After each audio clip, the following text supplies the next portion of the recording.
So we now have a completely clean logbook. We don't even have anything unlocked. Are you really, really sure? Wait, can I have it back, please? So this is what the logbook looks like normally. A whole bunch of stuff that's not filled out. And at the very beginning of Monster Train, you can only play with a couple of clans. By the Sacred Ledger, no! No. Oh, that's right, we'll have to do all the challenge mode runs again, too. I forgot about those. Those are good as well. So, I guess we'll have to get that logbook back the hard way by filling it out one run at a time.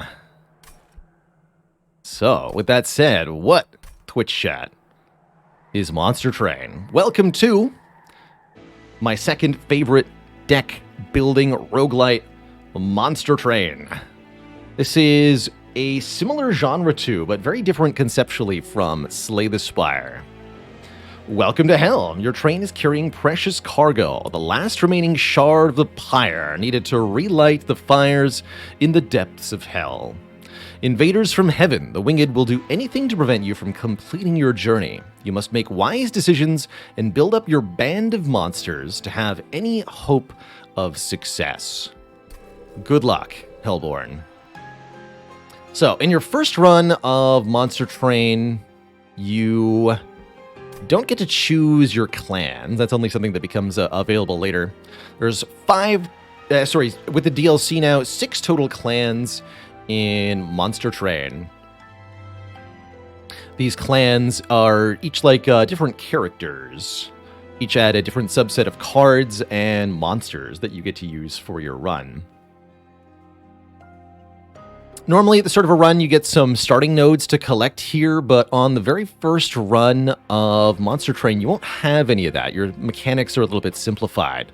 Let's take a look at the starting deck and talk about, real quick, how the basic units of Monster Train work.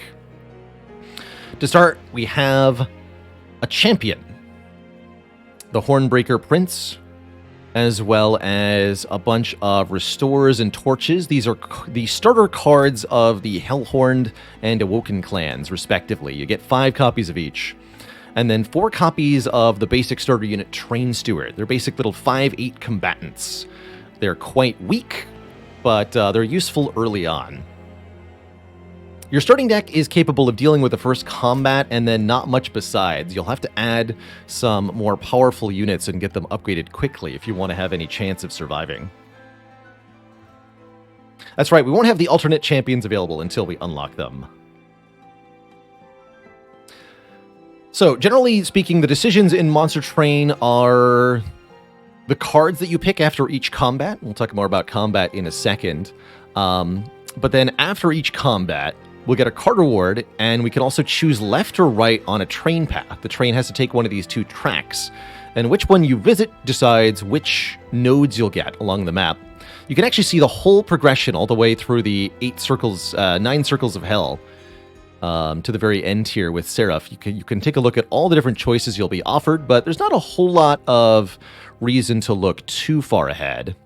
The one major thing that I'll point out about the nodes in Monster Train are hell vents. You're guaranteed to see at least 2 of these on every single run, and they allow you to duplicate any card in your deck. So something that you not only have constant access to, but outright can plan your run around in this game is the ability to duplicate your best card.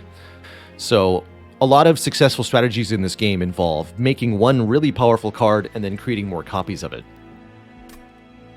So, how does actual combat work in Monster Train? Let's jump into a fight and talk about that. Heaven's Priests. These disciples have dedicated themselves to the service of heaven and will attempt to restore the life of their companions. So, at the very top, our pyre. This is our health. If it takes too much damage from enemy attacks, our run is over. And enemies join at the bottom of the train. In traditional wedding train fashion, this train has 3 vertical layers. So a bottom, a middle, and a top. If If you look around the countryside, you can see these everywhere, really, and they're quite remarkable sights as they go through, destroying bridges and such. Anywho, our 3-tiered train here is essentially a 3-layered defensive fortress, and our opponents will have to pass through 3 layers of our setup in order to reach the pyre. We are most certainly the baddies. This is the last shard of the pyre of hell. And we're looking to reignite it and save hell. It's good stuff. So, how Monster Train at its core works. Each layer of the train is sort of a turn of combat. Or rather, enemies move up the train at a rate of 1 layer per turn. The turns are mechanically somewhat similar to Slay the Spire. You've got 3 energy in this game called Ember per turn, and you draw a base of 5 cards per turn. Although the exact mechanism of the drawing works a little bit differently than normal. A bit more on that. So cards like Torch can be played from your hand for a fairly straightforward effect, but there's also unit cards. These are totally different than in Slay the Spire. Units are placed on one of the 3 floors of the train. We're gonna put our train steward and our Hornbreaker Prince here on the bottom. There's only a limited amount of space on each floor for units, indicated by the yellow pips here, and every unit card indicates the number of spaces that it takes up at the very top there. You can see the 2 yellow pips at the top of Hornbreaker Prince. Very, very useful mechanic in Monster Train is the combat preview. Over the health of each unit and a small little number here, you can see the current expected change to that unit's health if you hit end turn. This calculator is infallible, will always report accurate numbers, and takes everything into account, which can really help you learn the game's mechanics. If what the game says is happening doesn't match up with what you think is going to happen, it's because of a mechanic that you're not understanding properly. So, when you press end turn, several things happen. Firstly, all the cards in your hand go to your discard pile, just like in Slay the Spire. Secondly, combat occurs on every floor of the train. Enemies strike first. Note that enemies are here on the right and our units are on the left, the demonic armored-looking figures here. Each unit attacks with its attack value, striking the enemy in the front. So this Forged Disciple strikes the front train steward, dealing 2 damage to it. Then after the enemies go, our units go. The train steward will attack the Forged Disciple for 5. The Hornbreaker Prince will attack for 6 times 2, so 17 damage.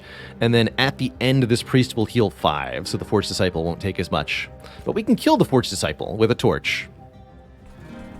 Enemies in Monster Train tend to come in, at least basic enemies, tend to come in 3 varieties. You have frontline high health units that have, at the start, about 20 health, by the end of the game, about 200 health.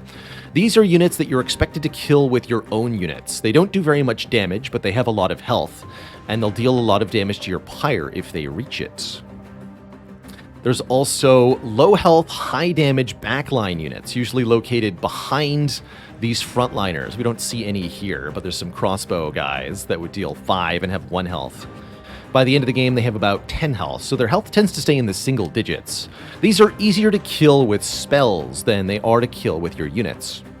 And then lastly, there are support units, also going in the back. They have pretty low health and provide all kinds of supplemental effects, be it healing or shielding, or the ability to bypass your units on a floor, and they can be quite nasty. But those are also usually easier to dispatch with spells than units. All told, a successful Monster Train run needs to be able to answer all of the different types of enemy units. The weak backliners and the chunky frontliners both.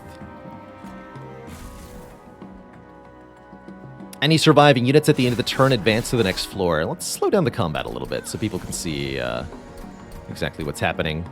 There's a nice little game speed toggle in this game, so you can have a lot of control over exactly the speed at which the action moves.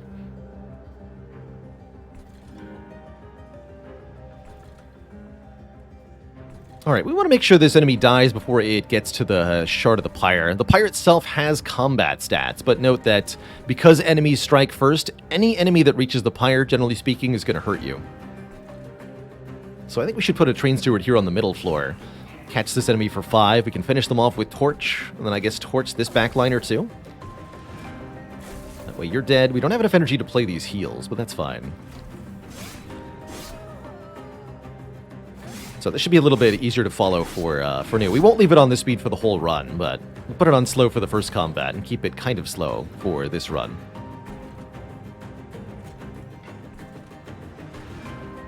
So after a few waves of enemies, there'll be a brief respite. The waves remaining counter will also have reached 1, and after that, a boss will enter on the next wave. Bosses are different than normal enemies, quite substantially.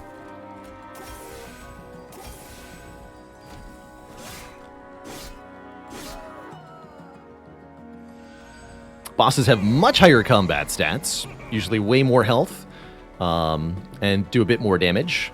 And most importantly, they have the Relentless ability, indicated by this crown icon beneath them. Relentless means that rather than advancing up to the next floor after combat occurs, instead combat will occur between the units on the floor over and over until one side has been vanquished here. And the turn preview indicates that. So we're going to lose the train steward, and the boss will die. I don't have to play any of my cards, but I could perhaps improve our outcome a little bit by playing a few. But let's just show what the Relentless does here.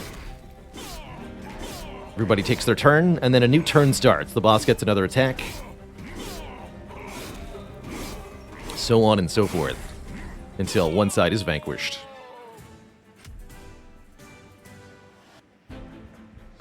Alright, we get 50 bucks and 2 card picks here, allowing us to begin forming a strategy for our run here. We get the Spell Hornbreak, which can kill backline units really well, or 2 Imps, which are units that provide bonuses upon being summoned, either a Molting Imp, which does AoE damage upon being summoned, or a Fledgling Imp, giving us Rage. I think going Rage is a pretty good idea for stacking our damage. So we do have a multi-striking Hornbreaker Prince. It's a nice little 1-pip unit, too. Rage is a damage bonus status effect. Note there are a lot of keywords in this game, so it can be a little overwhelming in that regard, but usually keywords are specific to a faction. So if you focus on playing 1 or 2 factions early, there won't be too many keywords. I think I like taking this Fledgling Imp. We want a way to boost the damage of the Hornbreaker Prince such that we can do better damage to those big frontline units. And to bosses, too. Champino, thanks for the 12 months of support. Heck yeah, full year.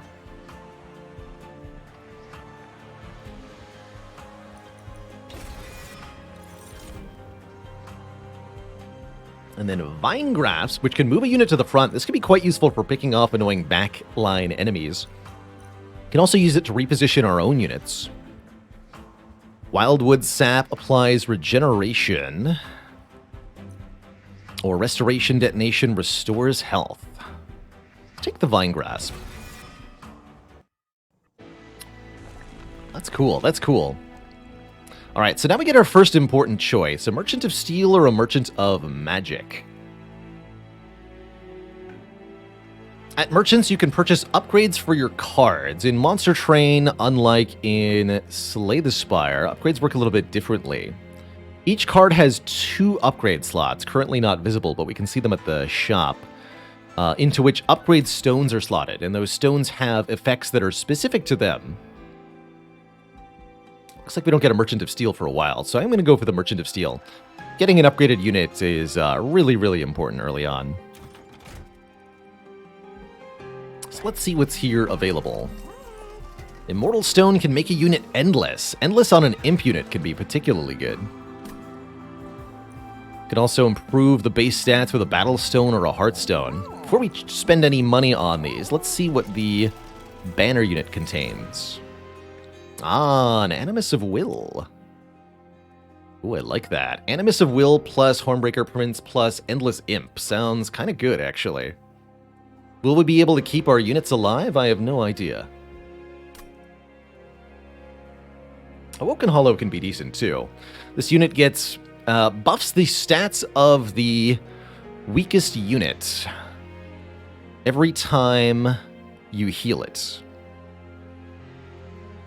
Biscatonic Blue, thanks for the 300 bits. And Scoopakins, thanks for 33 months. Greetings to the Variety YouTube. Indeed. I'm going to take that multi-attacker. And I'm going to buy Endless for this Imp. I wish I could afford a Battlestone or Heartstone, but we actually don't have enough money. Oh, that's right, because you're not offered challenges during the first run. Oh! I was like, I knew something was missing. Your first run in Monster Train is quite fundamentally different from the others.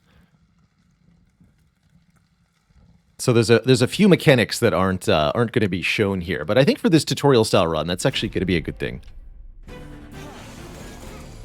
So our second combat, we've now got these spike support units that provide spikes to other enemies on the same floor. So something that we're going to see a lot here is Hornbreaker Prince being drawn alongside Animus of Will on turn 1. So we get a base of 5 cards per turn. It's not always random from your draw pile, what you draw. You always draw your champion as your first card of the combat, and then additionally, you always draw at least one unit, or so-called banner units, from your deck each turn. These are units that you got from a banner or card reward, and are essentially all of the strong units from each clan, but not the starter units or weak units like imps. These are guaranteed to be drawn at a rate of 1 per turn. So currently, as long as we keep Animus of Will as the only such card in the deck, it will always be drawn on turn 1. This is not random. So I think the goal here is to stack Rage on these multi-attackers by having this Endless Imp repeatedly die on the front line here. And I actually want this Imp to be dying. So we'll let you take 4. It's fine. If I kill the Conduit Redirector, you won't have spikes, and then the Fledgling Imp won't die. Let's just do this.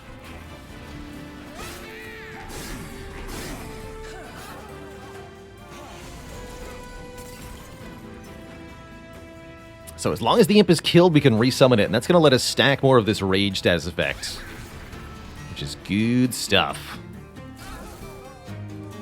And then again, intentionally allowing the Imp to perish. So something to note about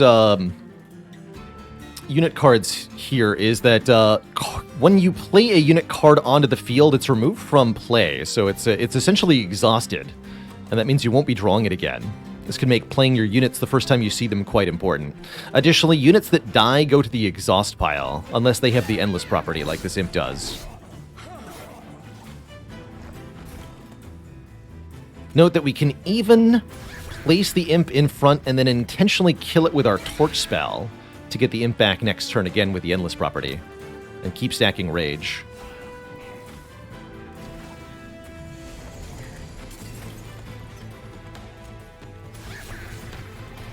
So this second boss is very easily dealt with because of this immense damage we're able to do.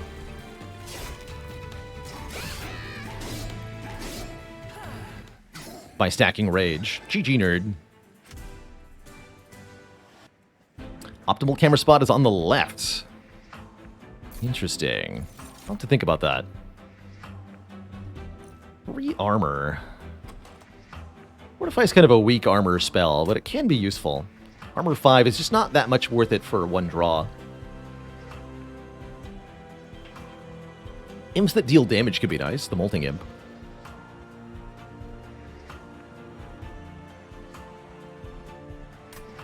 Can also skip for 10 gold, which can be quite nice. I'm going to do that. I don't think I want any of these cards.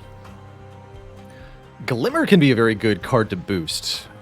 Restore 2 health to friendly units and deal 2 damage to enemy units. This affects every unit on the floor. And this is a good candidate for boosting with the Magic Power spell upgrade, which will improve its numeric effect by a flat value. Let's take a Glimmer here. Give us a glimmer of hope. And we'll want to visit a Merchant of Magic so that we can upgrade that. Although grabbing an artifact, very similar to the artifacts of Slay the Spire, can be really nice too. Probably want to get more unit upgrades. I really wish we could get more money. We're very poor at the moment.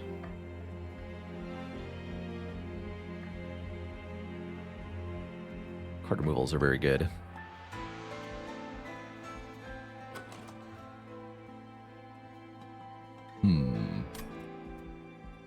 Redshift, thanks for the 9 months and the Prime sub. Welcome to the Cozy Sub Club. Sorry, these are similar to relics from Slay the Spire. Permanent passive effects that go on the top of the screen in a row.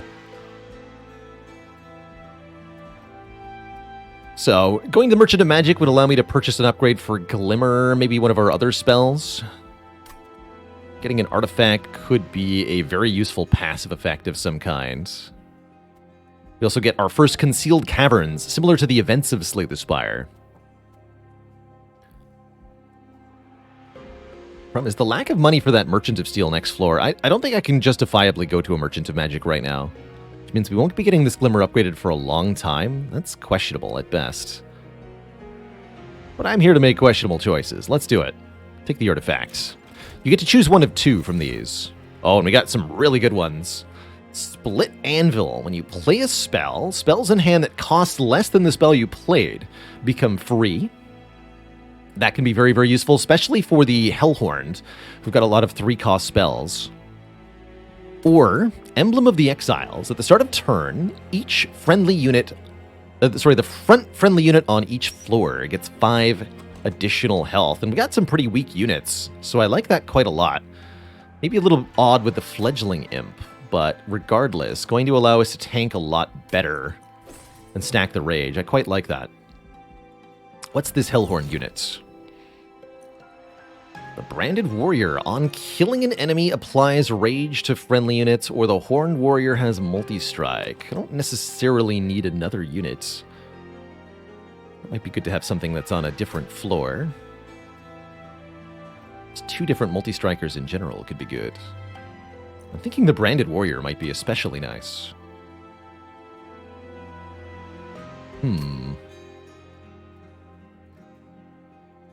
These are both units that need a lot of defensive support.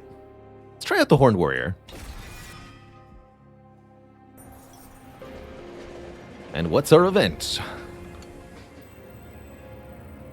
Cave of 1,000 Eyes seems to awaken as you grow near. You can offer either coins or health for a chance to gain an artifact, and you're allowed to do this over and over again. I think we'll lose some health here. Healing is quite limited in Monster Train, but we have some to spare at the moment. A loud belch emerges from the shadowy depths. Your worth has yet to be determined. Only further tribute will sway us further. So now it's 25%. Yeah, kind of like Scrap Ooze from Slay the Spire. 50% chance. There we go. Pyre Wall. Your pyre starts each battle with armor 15. This is a really good artifact. Because it essentially means we don't take the first 15 damage of each combat, and that is really nice. It means you can let a couple of weak enemies slip by. See you later. Thanks for the Prime sub. Welcome to the Cozy Sub Club. All right, now we have to prove our mettle here. Daedalus is our first major boss. You fight these every 3 combats, or more specifically on combats 3, 6, and 8. Unlike regular bosses, these bosses are present on the battlefield every turn, right from the very get-go. He moves between floors freely, but can be attacked if we clear out other enemies on that floor. In addition to that, the boss is going to employ a gimmick each turn. In this particular boss's case, summoning a bomb. For most of the major bosses, there are 3 or 4 different variants that you can face. So each encounter with them is going to be a little bit different.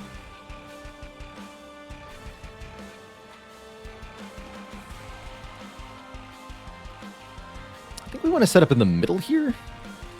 Going bottom, middle, or top is always a tough choice on each combat of Monster Train.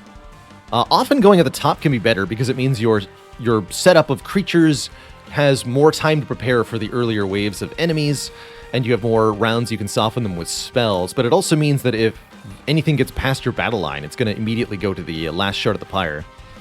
However, because we have the pyre wall, I think that's actually a good idea. Let's set up on top here.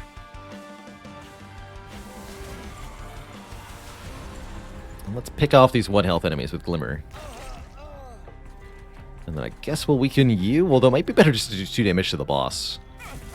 Oh, wow.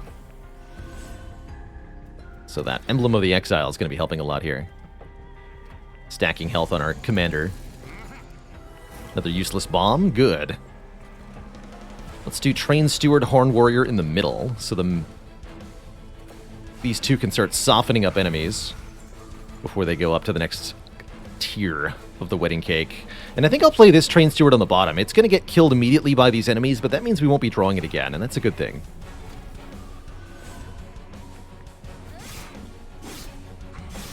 Note that the health boost from the Emblem of the Exiles happens after the fight on the floor.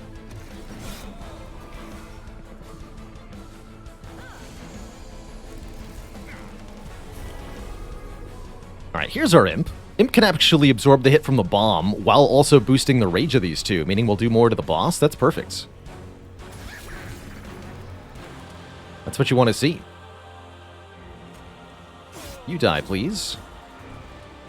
This enemy has an incant keyword. Pro tip, many enemies and effects will have purple circle symbols on them. These always indicate some kind of triggered effects, with the exact symbol indicating specifically when they occur. This enemy gets a boost whenever we play a spell on their floor. This activates at the end of the turn. There are several other types of purple activated icon. All in all, it can be a little bit difficult to keep track of all the mechanical effects going on in Monster Train, but overall I consider it to be a simpler game than Slay the Spire, because you have less important decisions to make. That guy down on the bottom there. Cool, and we're able to hit Daedalus for quite a lot there.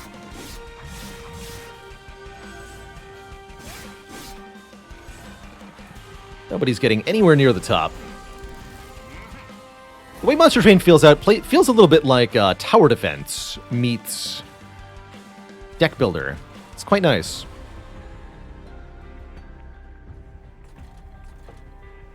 Here, we'll summon the Imp on this turn, on this floor. Give these guys a boost. Kill the bomb? Yeah, because currently the Forged Disciple's hitting the Imp, and the bomb is hitting the Train Steward. Let's kill the bomb, then.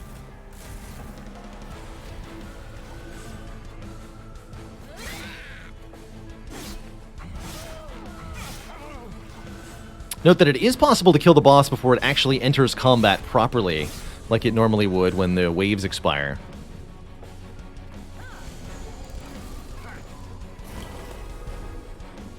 Glimmer's perfect here.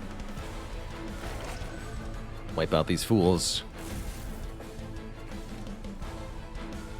Keep raging on this floor? Sure.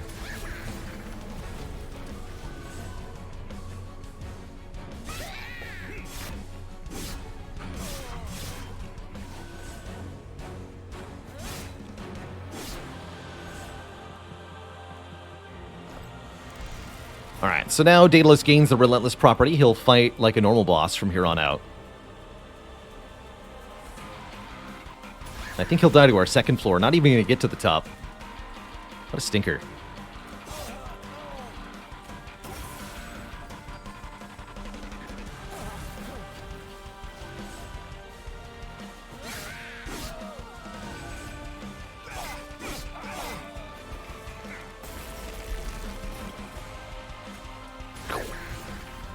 Get him.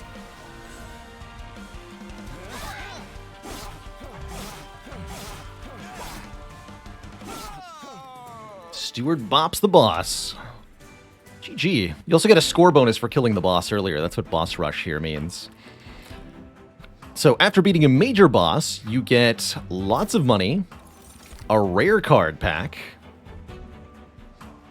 Leash the Wildwood, heal to full Impalate. Deal damage to the front enemy equal to 15 times the number of imp units in your deck. Currently 15. Even if it's only 15, that's actually not bad. You can easily get more imps. Oh, do I want more imps? And then we'll be offered choice of 3 cards after that. These aren't particularly amazing on their own. Spike the Hellhorn gives you rage and armor. That's nice, but it's not enough rage or armor to be worth it for an X-cost card, in my opinion, usually. Is there any indication for the rarity? Yes, the dot in the center of the card is the rarity. Purple indicates rare, blue indicates uncommon, and white indicates common. Good question.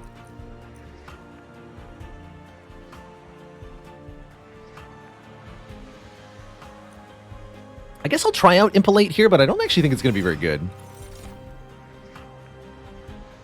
Ooh, Steelworker. After combat, apply armor 5 to friendly units. So this gives 5 armor to everything on the floor every turn. That can be a quite nice way to start getting defensive. It's probably the last unit I want to grab. You don't want to take too many units in Monster Train. You'd rather have a couple highly upgraded units rather than too many unupgraded units. So let's take the Steelworker here. Awoken Hollow is also nice and chunky. Although I'd need to be able to heal a bit better for this to be a good frontliner. It's also a 3-pip unit, unlike the Steelworker.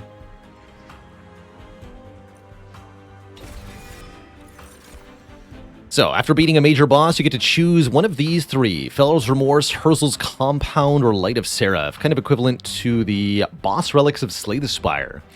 Either choose more Ember per turn, more card draw per turn, or more capacity on each floor. Exactly which one you want is really going to depend on what you've made so far. But generally speaking, I have a very high opinion of the plus draw. It's very difficult to get draw effects in Monster Train, where it's kind of easy to get more capacity or more Ember from cards. You can't get card draw. Very, very few cards draw cards in Monster Train. So I think that's what I'm going to take first, and I'll probably take one of the other 2 second. But that's going to let us get our stuff in play quicker and more reliably, and that's quite important here. Any way to restore Pyre health? Yes, these Pyre remains on the map are one way. You get 20 health for visiting them. Definitely want to go to the Merchant of Steel here. Still not very rich, though. Money's very hard to come by on the first Monster Train run. We can also upgrade our champion at the Dark Forge. And there are 2 versions that we can get. Either Brawler, which gains additional multi-strike, or Wrathful. Gain Rage when taking damage, gain armor when killing a unit. That can allow us to build up some tanking power from behind the Steelworker. I really like that. That's right, there's no Pact Shards in the first run. Yeah, let's cross-path into Wrathful here. This also improves the base stats quite substantially. Although the extra hit on the multi-strike is very good. Notably, if you go all the way into the multi-strike line, you attack 5 times per turn. Which is a little absurd. I think Wrathful will be excellent here. And we're going to remove 2 Train Stewards. Some of the worst cards in the deck are the Stewards. You really want to get rid of them pretty quick. And what upgrades have we got available? Endless Spikes. And a Battlestone. Battlestone's pretty good on the Animus of Will. Give it some more damage and some more health. Spikes would be okay on Steelworker. Note, you can also pay 50 for a reroll to generate 3 new upgrades.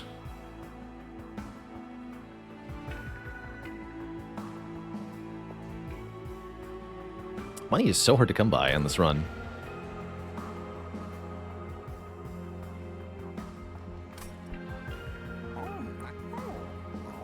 Merchant can also pay purge cards for money, too, which is quite nice. Okay, we'll put Thorns on the Steelworker.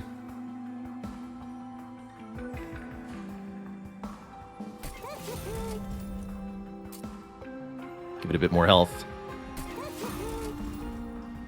Paying for a reroll seems ineffective, so I'm just going to buy 1 purge here.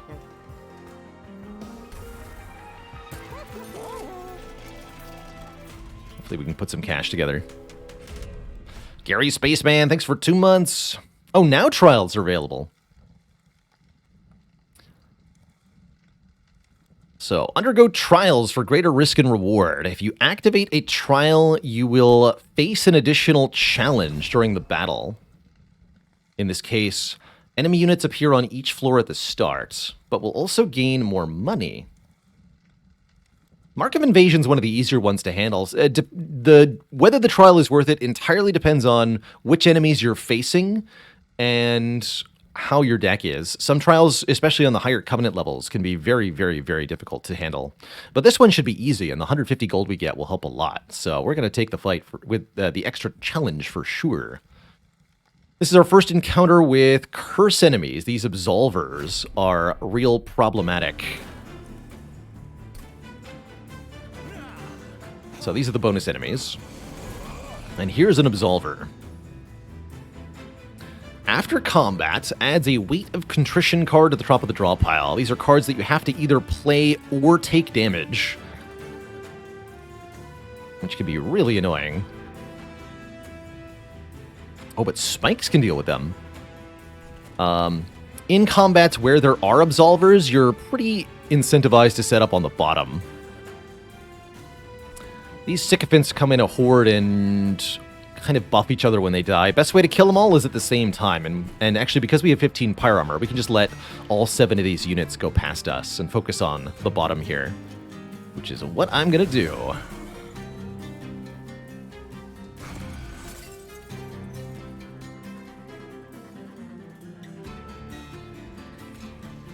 So we get 20 and 25 by 2. Is that enough?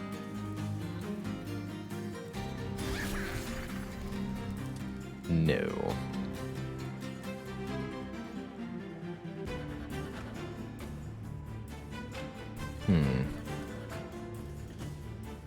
Bummer. Alright, fine. We'll get a curse. Show everybody what they look like.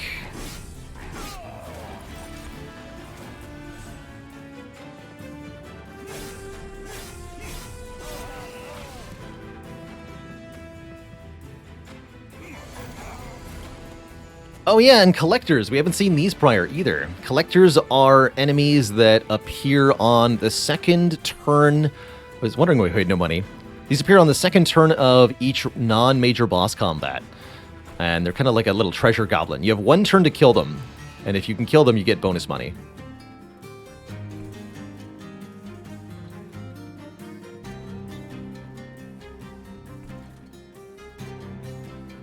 You go in front because you're tougher. Rid of that. And I actually think I'll put the imp on the bottom. Skip the horned warrior for now. These get killed by the pyre. These get killed by the animus. Summon the imp.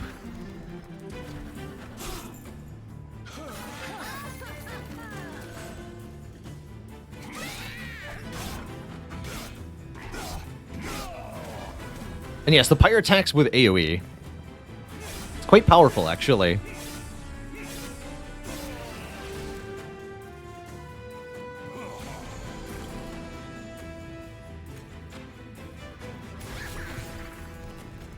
To the front with you.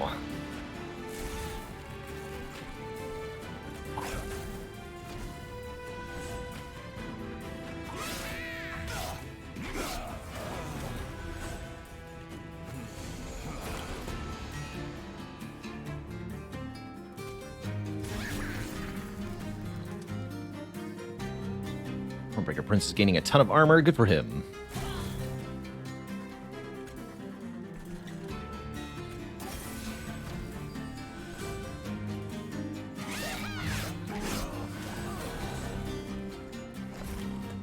Right, and then a one-turn respite before the boss. Remember, we can kill our own imp if we want to, and we do want to.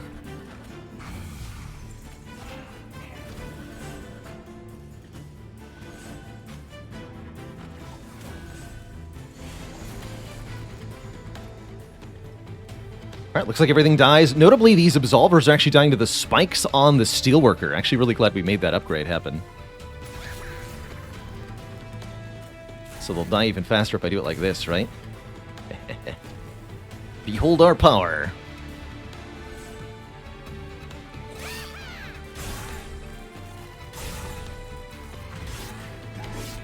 This is usually what you need for success in Monster Train. You need a defensive plan, a way to gain health and stay alive versus the attacking enemy units, and then an offensive plan, a way to buff your offensive stats to be high enough to kill stuff. I think a Hornbreak might be a good idea. Piercing, deal damage twice. This allows me to snipe some of the nastier enemies in the late game. Could take Ritual Battle for way more rage. Ritual Battle is actually one of the better cards. But it needs better upgrades. Upgrades we can't give to it right now. I'm taking Hornbreak. Could take another Glimmer. Steel Enhancer's fun. Give +3/+3 to a unit. It's not much stat scaling, but I like it on the Animus of Will. I like it on the Hornbreaker Prince. I like it with our bonus card draw. It's okay. I'll take it.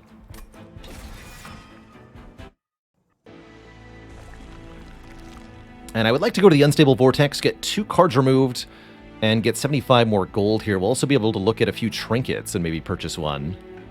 Then I'll go to the Merchant of Magic and the Merchant of Steel. Oh, interesting. No Merchant of Magic here.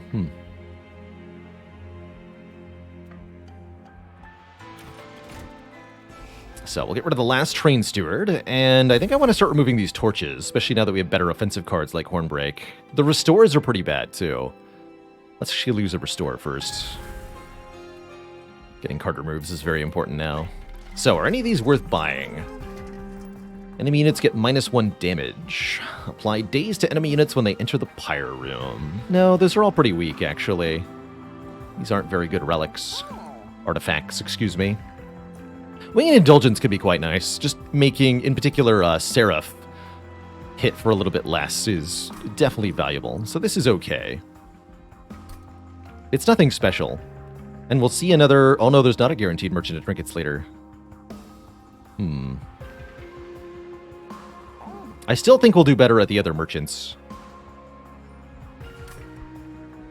But I will buy another Purge on a Restore here. Yeah, all of those boost the Pyre, which you can actually make a pretty powerful Pyre. We have in the past killed the final boss with our Pyre alone. That's pretty fun. Oh, here we go. This multi-attacking boss is one of the nastiest in the game. And this trial's no joke either. Non-boss enemy units do 6 more damage. Means they are really tough to deal with.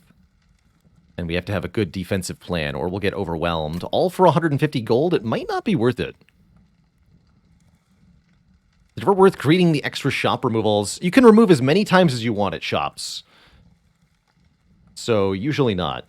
You can save up and buy multiple removals at the same time. We also have to deal with stealth units here.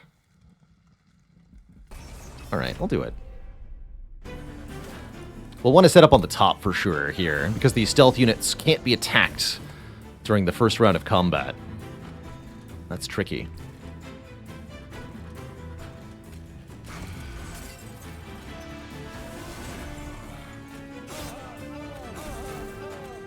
But they're weak to spells.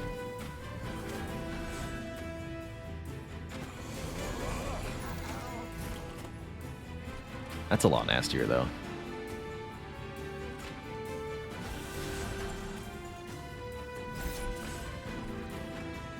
Piercing goes through armor means this guy just dies outright? Perfect. Easy.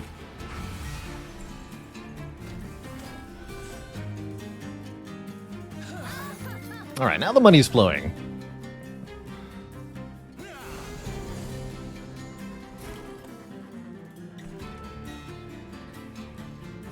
So these overcharged tanks are one of the enemy types to be aware of. They gain armor whenever a unit on their floor dies, which can be really annoying to deal with.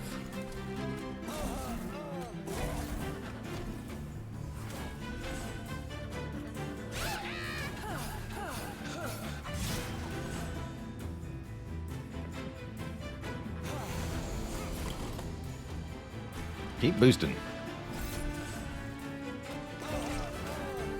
I guess we just keep putting the imp down here. Stack rage on these two. Seems reasonable.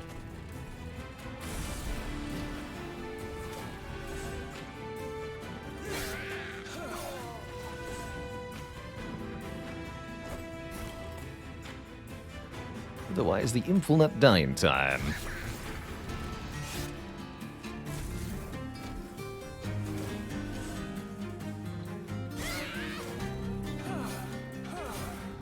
Dead.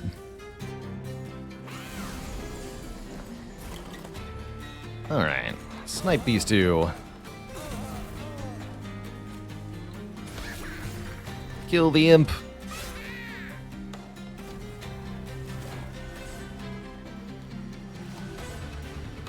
Ah! So by default, the Harpy actually kills them both. Let's see if the imp can make the difference here. Yes, it can. GG.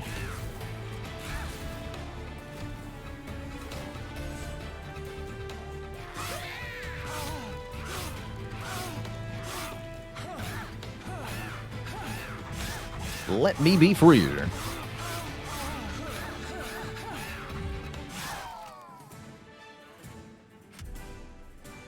All right, we get tons of cash. Now we're looking at a reasonable amount of money. Battering ram. Damage to the front enemy unit equal to 4 times the amount of armor on friendly units. That's kind of funny with Steelworker, but it's not going to be nearly as much damage as we want it to be. Could take Inflame for some more rage and armor, but it's just not enough for one card. I really think we need higher impact cards in this. Rage Serum's okay. Consume keyword in this is same as Inspire. You can only use it one time.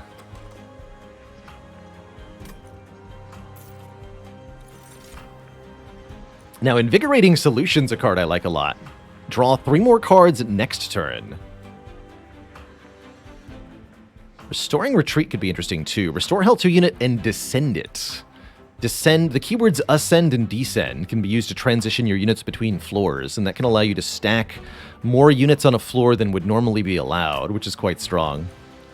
That said, I'll take the solution here. And we're going to the Merchant of Magic again. I don't really have any cards that are particularly worth duplicating at the moment. We need to get our existing cards upgraded further. Too late for advanced prototype. We already removed all the train stewards, but giving stewards more stats is quite nice. The Queen's Tale says, when you summon your first imp unit each turn, gain an energy and draw a card. Well, that's amazing because we have an endless imp, so we can summon an imp every turn. Basically 1 energy and 1 draw every turn. Oh, and Holdover is here. Holdover is a very powerful effect to put on a card. Holdover says, when played, put the card back on top of your draw pile. That's pretty good. So you can just play it over and over again. Useful on, for example, Steel Enhancer. But I also like it with a bonus on Glimmer, so that we can do like 10 damage to a floor every wave.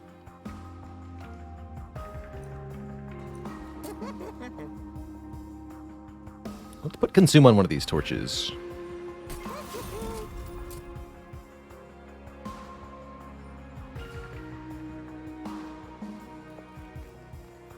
Make you free. Unfortunately, double stack doesn't work on Steel Enhancer.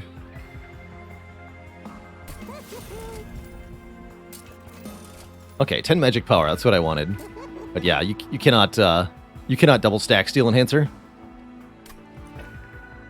because it is a direct stat boost rather than status effects. It's not rage, unfortunately. Freehorn Break is good.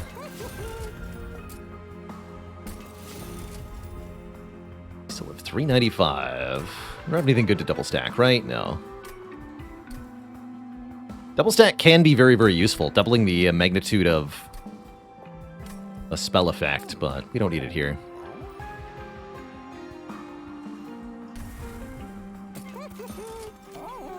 Alright, and what's in the caverns?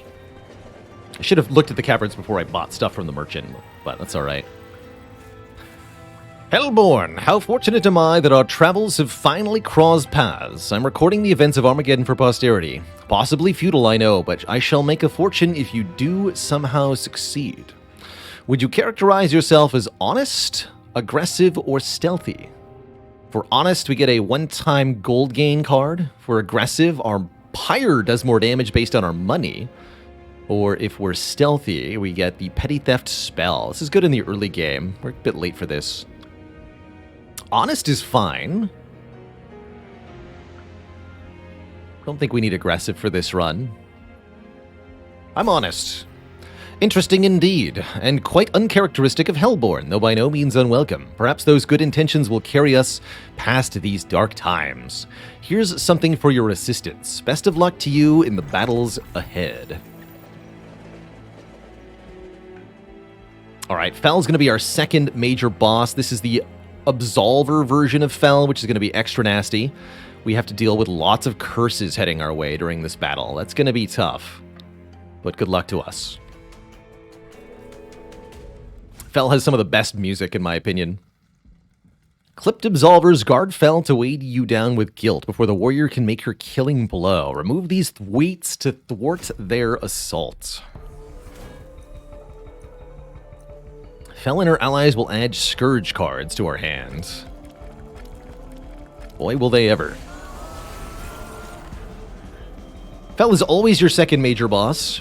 Actually, no, that's not true, though. You might also fight Arcus. One of two possible second major bosses. Excuse me. She's always got statues and one of 3 different gimmicks. Definitely want to set up on the bottom here to kill these Absolvers each turn. Although we may not be able to get them on turn 1 here.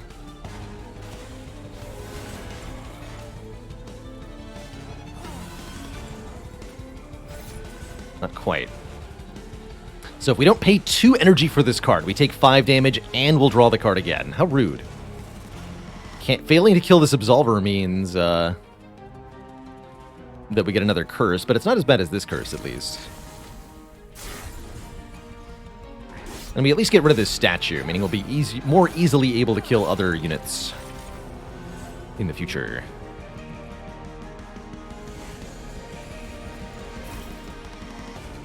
Thankfully, she's not going to do that every turn.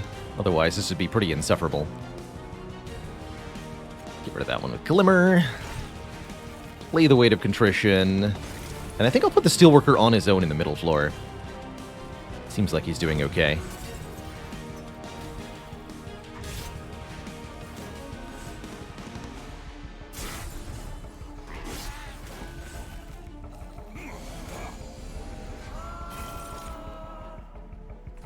Oh. Get rid of that. Play Glimmer again? Question mark? Question mark. I want the Hornbreaker Prince to be getting the kills here.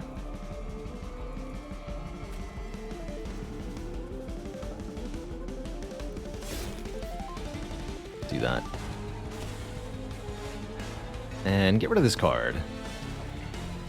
Consume it. Placed in the consume pile. Thank you.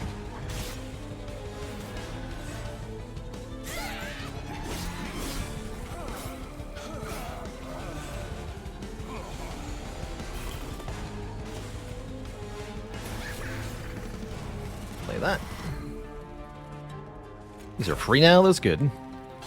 Get the boss then. 7x2. It's fine. Anyone missing any health? No. Okay.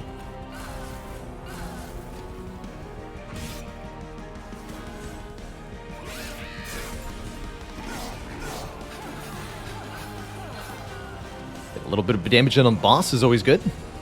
How does regen work in this? Very identical to Slay the Spire. Like the inverse of poison. You heal for an amount equal to your regen, and then your regen goes down by 1. Good question. With that Imp Tail bonus. We redrew the Steel Enhancer. That's cool. The stats.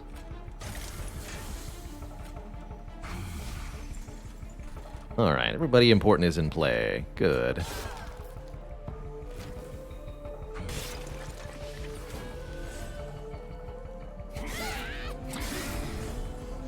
I'd say regen not as useful as in Slay the Spire, especially not if you're playing with the Last Divinity DLC. We don't have the Last Divinity enabled for this run because this is the first run on a new save file, but we'll be playing with it as soon as it becomes available through normal unlocks.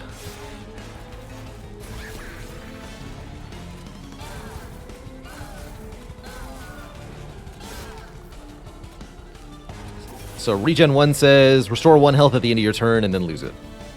Zavanavaz, thanks for 42 months of support. I do highly recommend the Last Divinity DLC if you're considering this game.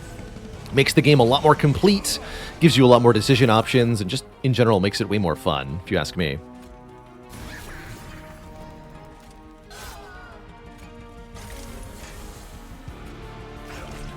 Alright, we get some really good damage in on Fel this turn.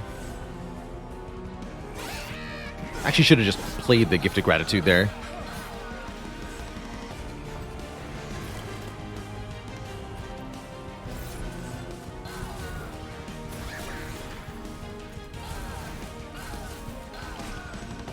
GG.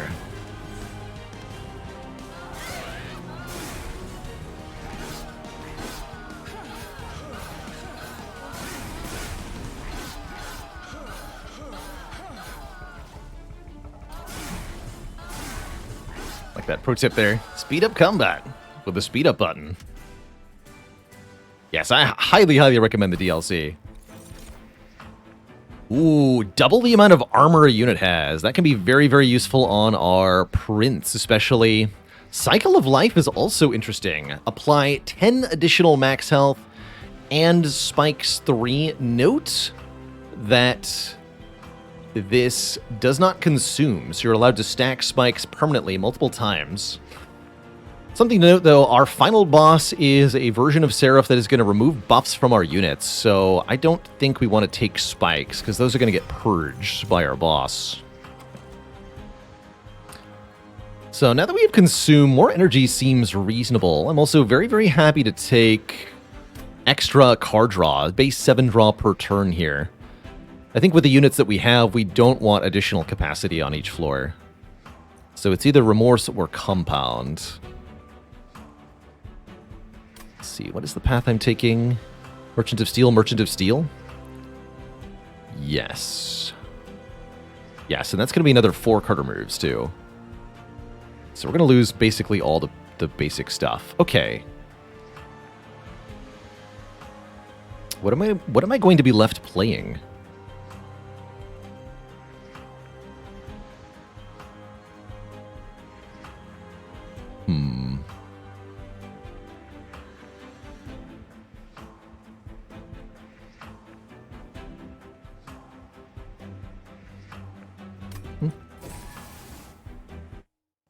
Guess we'll find out.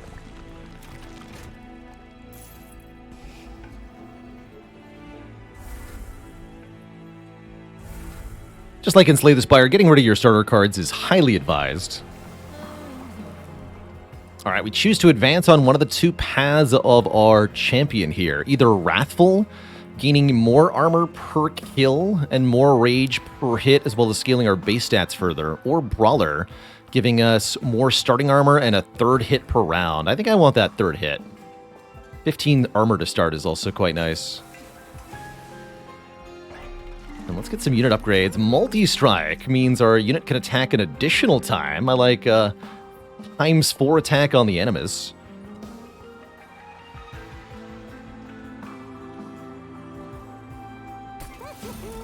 Let's put spikes on the Steelworker. Make him spike 6. That's actually pretty good. Except against Seraph. Battlestone here. Let's reroll one more time. Endless again.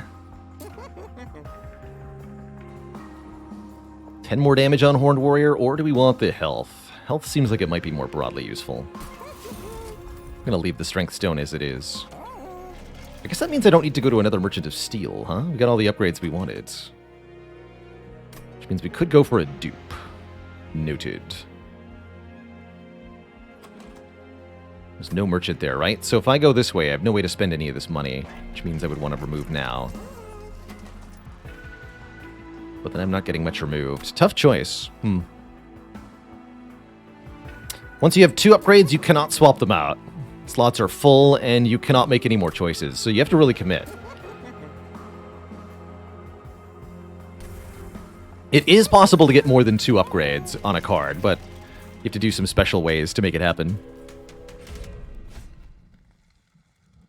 Non-boss enemy units enter with 5 spikes. I think we can deal with that. I don't know if I'm going to actually use the 400 gold, but I'd like to have it. This enemy is the Living Armor. This boss gets stronger every time they're damaged, which makes them quite a tricky predicament to deal with at times.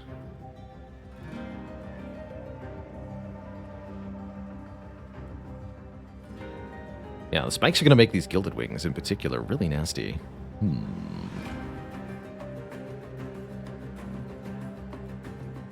One wonders if we've made a mistake.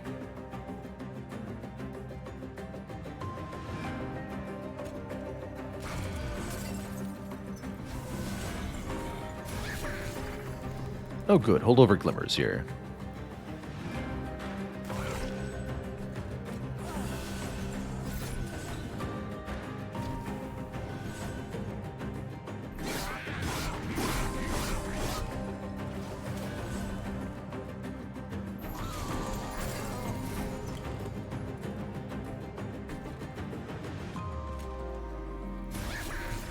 And now you can go in front, buddy. We can heal ourselves, too. How nice. 100 additional dollar bucks.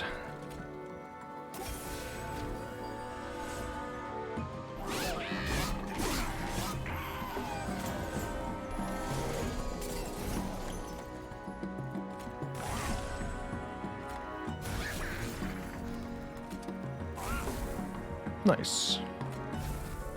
Here, you come to the front. Perfect.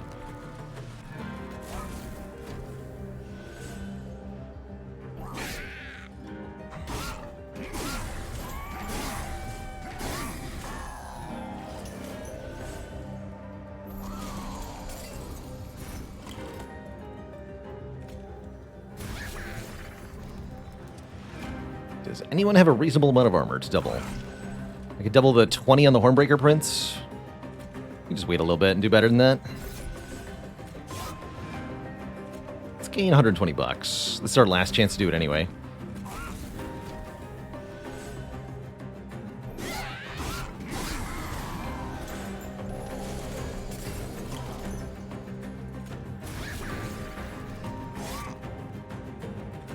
$60 armor. That's a bit better.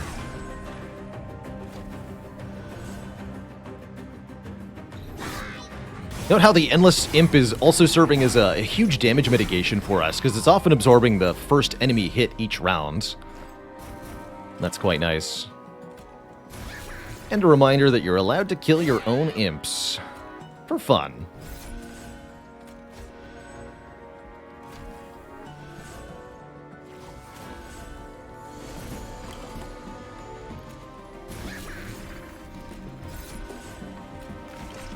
GG. Alright, don't want to play too many cards against the living armor. This enemy gets +1 to its base attack power every time you damage it, so doing things like playing torches for low amounts of damage can be very bad against this particular enemy. Don't do it. Don't do it.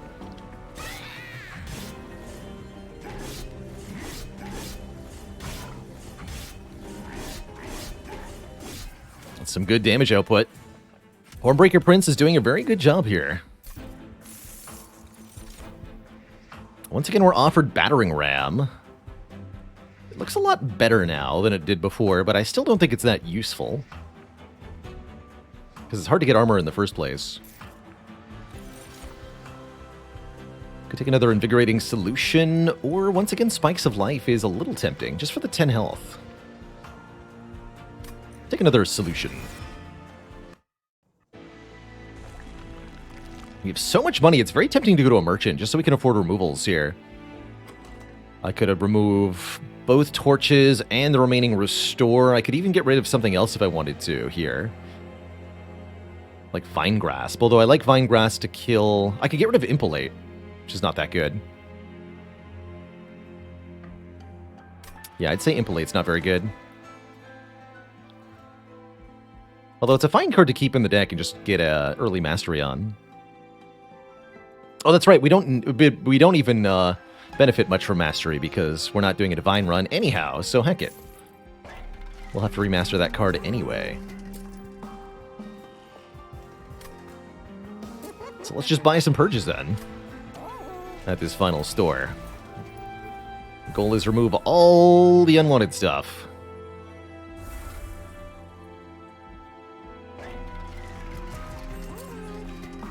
Purge. Impolate. Purge. Restore. And we can afford one more. Even get rid of Hornbreak here. Let's get rid of this torch. That way you don't have to consume it in the first place. Alright, so here's our final battle. Wave 8 is always the battle against Seraph, who is definitely a very difficult opponent when you're first starting out this game, figuring out how to deal with Seraph, especially the particular version of Seraph that you matched up against. Seraph has absolutely enormous stats relative to what you've seen before. 2,300 health for us here, and he'll attack 3 times per round. He also summons lots of annoying enemies, which can be especially problematic. Here, we want the Hornbreaker Prince at the very, very top to stop Seraph, so let's put Hornbreaker here, Horned Warrior in the middle. Pick off these annoying things.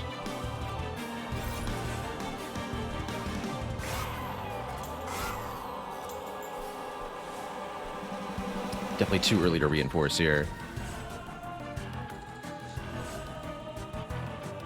Yeah, new save file Seraph's pretty spooky, actually, before you unlock the first Covenant level. And some of the other stuff that goes with.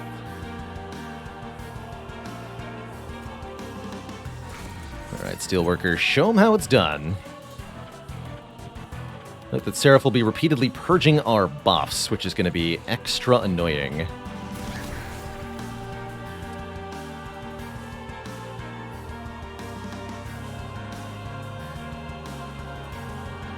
Let's do some damage here to Seraph. That's fine.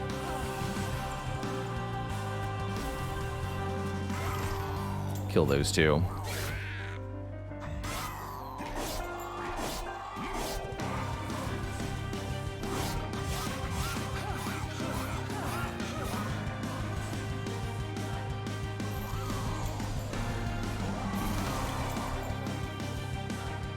So no more cards to draw. We're currently drawing basically every card in the deck each turn because there's very few cards left. That's actually quite good. I think that means I can also do Steel Enhancer, Fledgling Imp, and then replay the card that I just played each turn. Right? If I understand this correctly, we get to do Steel Enhancer, Imp, Steel Enhancer every turn. That's good. That's really good. That I like. Get rid of that.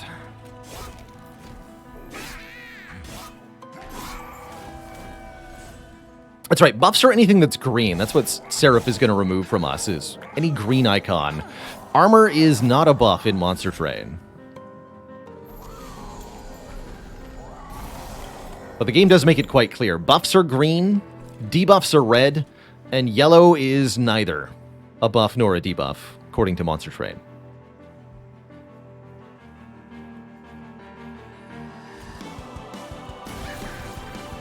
Oops, forgot to play the Steel Enhancer before I did that. I was explaining things.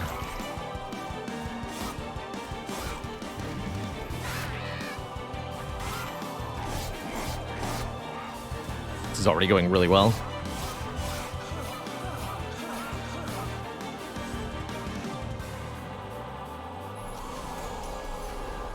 Yellow is a status. Okay. Very generic phrase, but I'll take it. We're actually not stacking much armor on the Prince because we're not letting him get kills, but I think that's fine with the way this is going so far.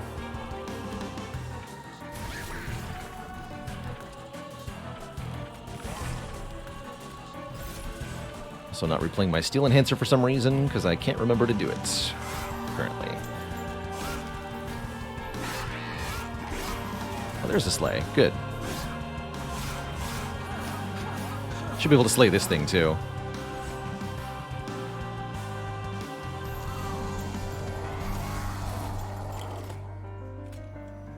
So, Steel Enhancer first.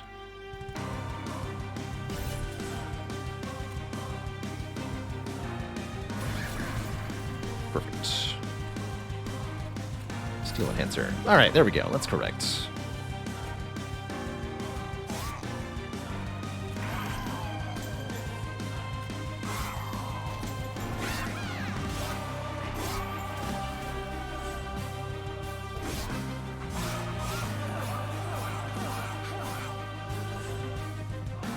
So soon Seraph will become relentless and into the train.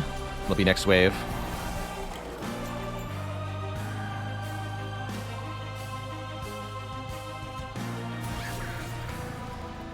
"25 armor on the Hornbreaker. That's perfect. So we'll play Reinforced next turn. Whoops, again, apparently. Really can't remember that very well.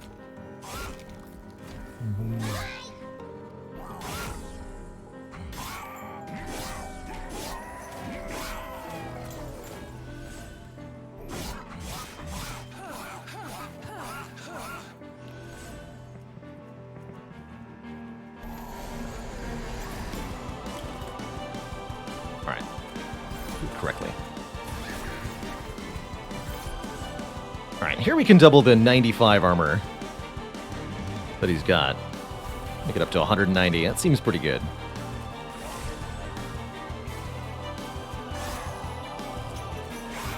Pick off all these minions.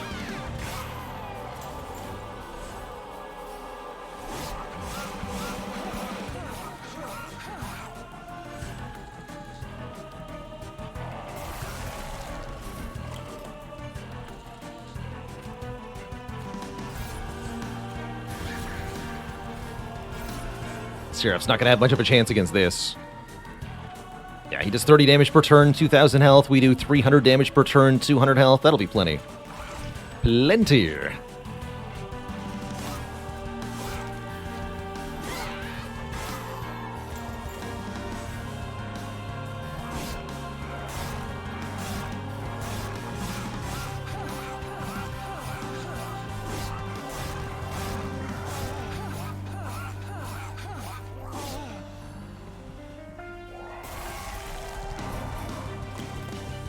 GG, Seraph. He gets through a lot of our health, though. We really had to rely on this setup and execute on it well for it to work. I really don't think the first run of Monster Train from a fresh save is all that easy to win, so pretty thrilled we got there. GG.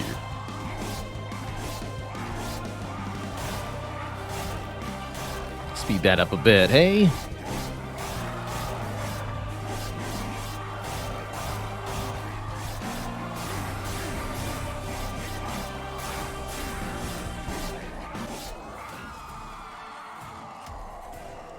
Victory is ours.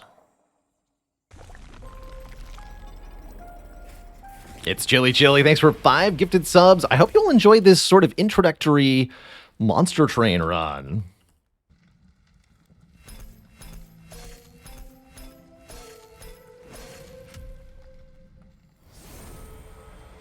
With our first victory, we're able to unlock Covenants. This is the difficulty system of Monster Train, similar to Slay the Spire. There's 25 different Covenant ranks that you can advance through. Hell yeah.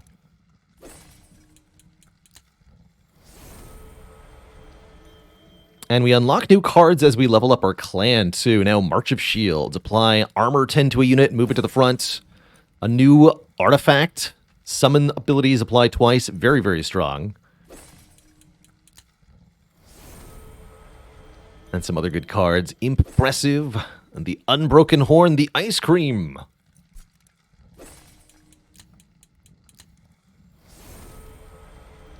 Spreading Spores is a card I haven't used much in Last Divinity. And the Gnarled Root. Units get more damage per stack of spikes they have. Pretty good. 42, 420. That's right.